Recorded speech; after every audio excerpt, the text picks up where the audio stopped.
Yo, what's good, YouTube? This is Jake from TNJ, and welcome back to the Rockies franchise. Now, this is the episode to submit your prospect. Now, how I usually do it is that I do rename all of the first round picks for other teams and then rename our non-first round picks for our squad. So make sure you get your template in. Make sure you follow the template in the description, and we'll see if you make it. Now, this episode, I want to start out by looking at a guy that I really like, and that's Josh Fuentes, a guy that I had to move down to develop a little bit at AAA, but now he is back at the MLB level, hitting 276. I really like what he's doing. So without further ado, I'll welcome in one of my friends, GG9, to explain a little bit of what he likes. And look at these swings, man. This is why I like Josh Fuentes. He's got a lot of potential right here. Maybe not so much that the show is going to give him potential, but he's got potential in my mind. So let's actually get into more of an in-depth breakdown of Fuentes' swing. So when we look at Josh Fuentes and his swing, we'll just play it one more time here. This is a slow motion play here. This is a low pitch. It's a low and outside pitch that looks like he's able to take from where everybody's eyes are. He was able to take it to right center field. And when we back this up, this is why I really like this guy, Fuentes. So when he comes back, what I like to look at is right here is, especially with guys like with this high leg kick, how much are they getting back on this back hip back here? Because when you're moving backward, you're building the momentum up to move forward. And then once you start moving forward and then this foot plants, that's when you want to uncork everything that you stored all of that energy for and uncork that back into the baseball. Well, what's really interesting about Fuentes is how he's been able to come from here to here.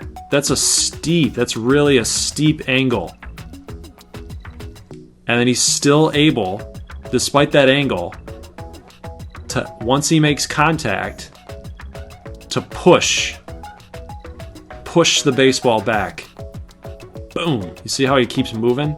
Keeps moving his hands. That little punch right here. Watch this. Boom. So shout out to GG9, Gold Glover 9. Go check out his channel. A link to his channel will be in the description, but you should know by now who that is. So let's check out Josh Fuentes in action. I really like him.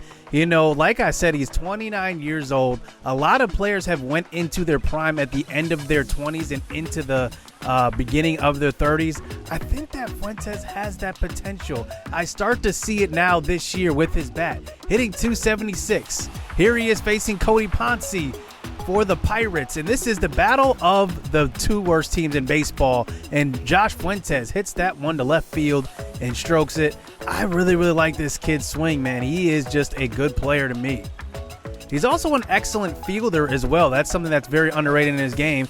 Here is an outside pitch, and that one's hit up the middle, but it looks like this could be a double play, and it is, as the Pittsburgh Pirates roll one over on us. So 1 for 2 in this game, as this is JT Brubacher into the game to pitch for the Pirates. And here's a ground ball to second. And Fuentes doesn't have the elite speed, but like I said, he has other tools that I think will bode well for us in the future. So now in his next at bat, that one will be an outside fastball. It looks like he may have been fooled on that one. Maybe he was looking for an off-speed pitch, but we end up winning this game nonetheless on the road. And the Rockies end up winning this one to avoid kind of a slump into the last place of the MLB. And we get the win here. Derrick Rodriguez gets another win added to his total this year. Isn't having a great pitching stats year, but he's actually getting some wins. We get run support for him when he does go on to the mound.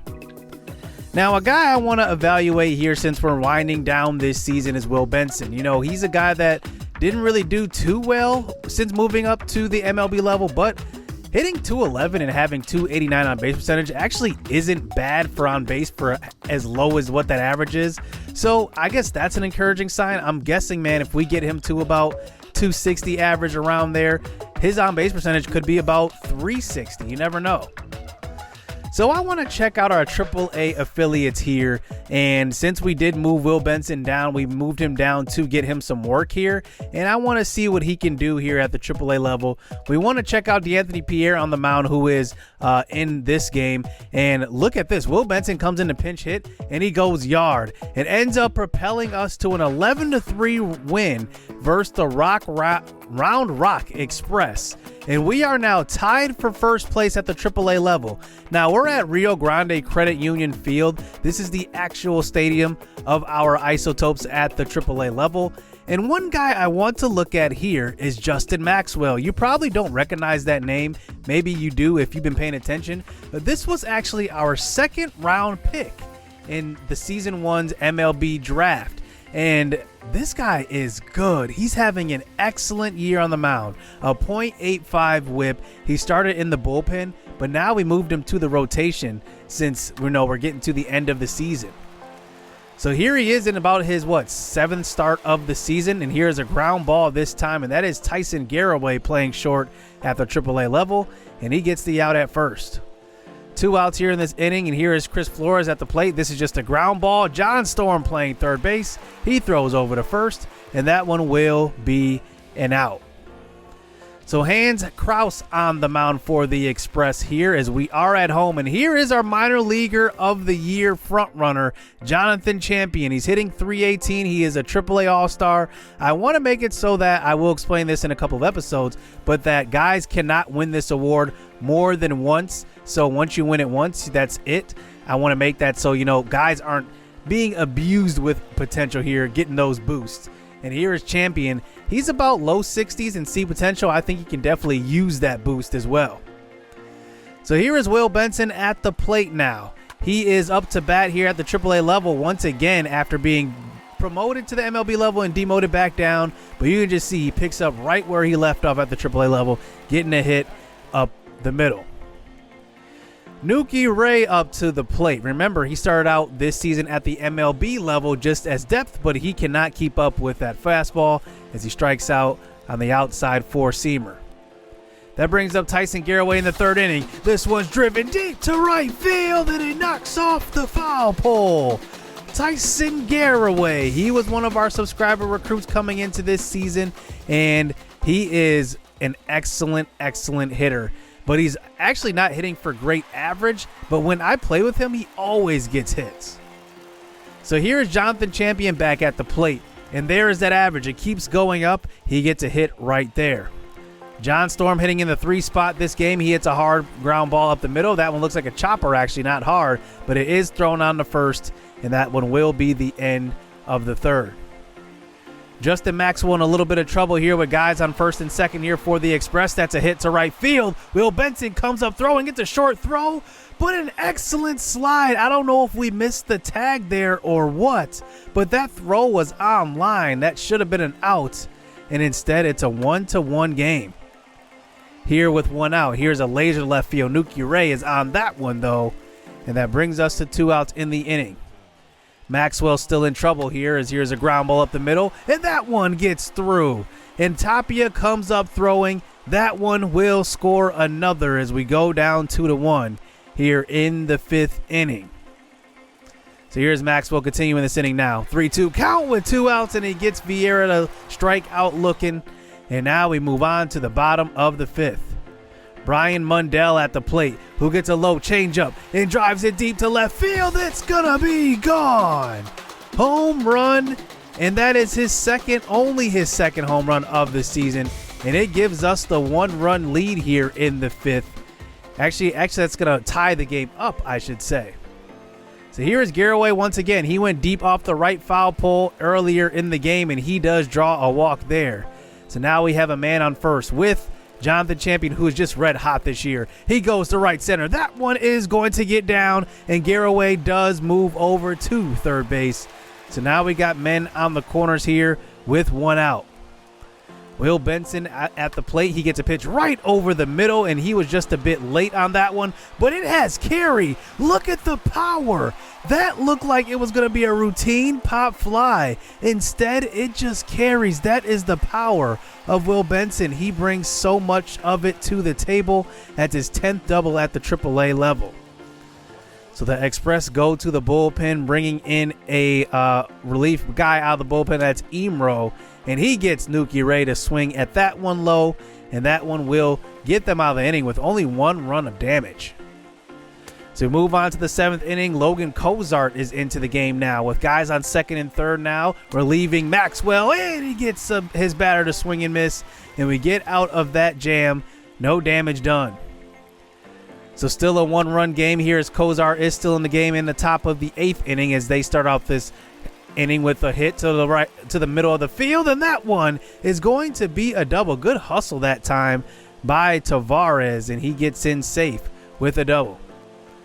So that's going to bring up the next batter who hits a ground ball to second, and that one will move the runner over into easy 90 feet left to go. And here is a fly ball deep to center field. Tapia just does not have an arm, and with 86 speed, Tavares will easily get home and tie this game up at 3 apiece. On to the bottom of the 9th inning. Here's Garroway at the plate, and he just absolutely misses one. That one could have been the walk-off chance that we needed. So this one goes into extras now. Here's Cozart still on the mound, facing the Express with the man on second base with that extra inning rule there, and that is gone. Apostle hits one deep to left center, and now it is a 5-3 game. Noah Sayer now in to pitch, one of our subscriber recruits, and he gets us out of this inning. As now we move on to the bottom of the 10th.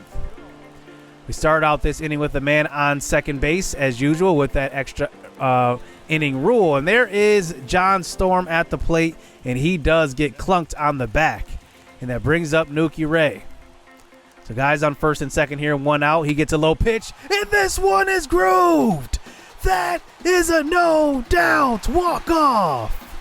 How about Nuki Ray moving down from the MLB level? That one goes 485 feet for the walk-off. The Isotopes take over first place over the Express. What a way. And that is going to be absolutely crushed. Look where this hits off of, too. It goes off the scoreboard, and he literally hits his own name. That is just ridiculous. 1-run game here for the Isotopes. We get the win 6-5. 12 hits for the Round Rock Express. I want to say Rock Round so bad. And Albuquerque gets the win here. How about our AAA team this year? They are competing, though, for that first place spot. We are ahead by 1 game at this moment.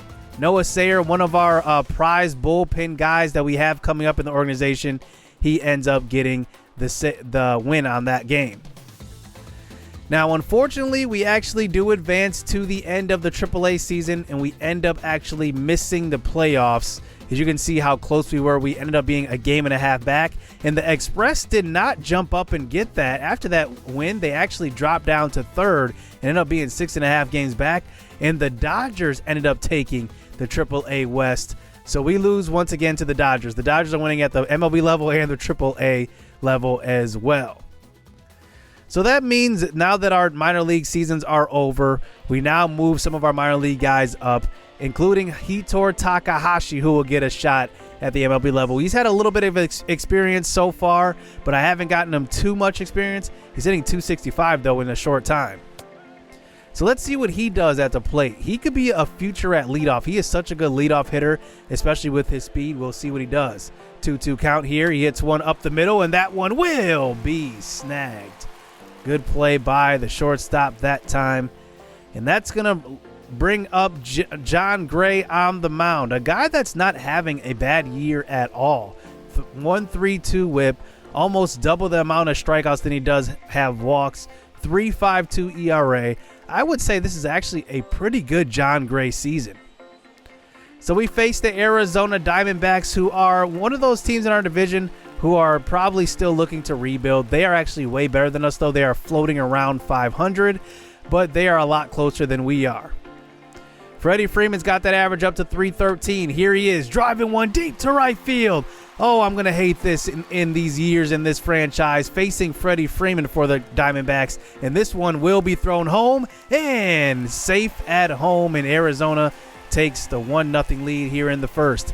I actually think Freddie Freeman was a great signing for the Diamondbacks. I think they will definitely benefit from that signing. And here's a deep shot to right center in the second inning, and that one is gone. And that is Jesus Jaquez at the plate. He hits his first career home run at the major league level, and it's 2-0 here for the Diamondbacks. So here is John Gray at the plate here in the third inning. Our offense can't get anything done, so he does it himself. That one drops into center field, past the center fielder all the way to the warning track, and John Gray with 25 speed makes it all the way around for a triple, helping himself out on the mound. I love having pitchers hit because of that right there. That is exciting, especially in the playoffs. If a pitcher can hit in the playoffs, I mean, that is just game-changing. As here is Takahashi up to the plate, and that one will be a swing and a miss. So Katel Marte up in the third inning with a man in scoring position. This one will get through and will score another run for the Diamondbacks. It's now a 3-run lead. And now we're just in the third inning as Iglesias actually dove for that ball, and good thing we're towards the end of the season because he is shaken up. He will have to come out of the game. Hopefully it's not serious. So we move on to the top of the seventh. We are now down 6-0 at this point. Here's a shot to left field, and that is going to drop in front of the left fielder, Seth Beer, I believe that is. And we will round third a little too hard and go back, but we will score 2 on that hit as Daza comes through with a clutch hit off of Yusei Kikuchi. And now here we are with guys on the corners with Danny Santana at the plate. Man, is he hitting terribly so far this year.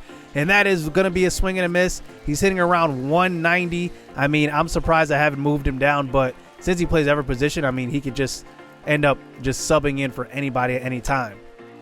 So here is Fuentes at the plate, red hot since being moved up, and that one is a hit to left field. It gets over the left fielder's diving glove, and it will score 2 runs, 4-6 here in the 8th inning off of the bat of Josh Fuentes. You just gotta love what Fuentes is doing this season. So now that brings up Elias Diaz to the plate, and that one will just be a pop-up to center. So now on to the 9th inning. Now with a 3-2 count with 2 outs, Arizona looks like they're going to close this game out, up by 4 now. And this one will be a tapper right in front of the plate. And that one will be the 3rd out of the inning. 4-8 here for the Rockies. Much of the same here. The Rockies are truly rebuilding. And we wind down the end of the season here, moving up some of our young guys, getting a good look. But we do have some hope going forward. I like what Josh Fuentes is building up with his bat, and he's good defensively.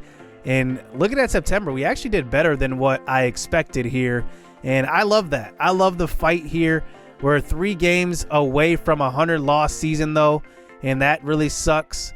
I think the career high in losses for the Rockies franchise, the organization, is 98, so we are 1 loss away from tying that up, and 2 losses away from eclipsing that record.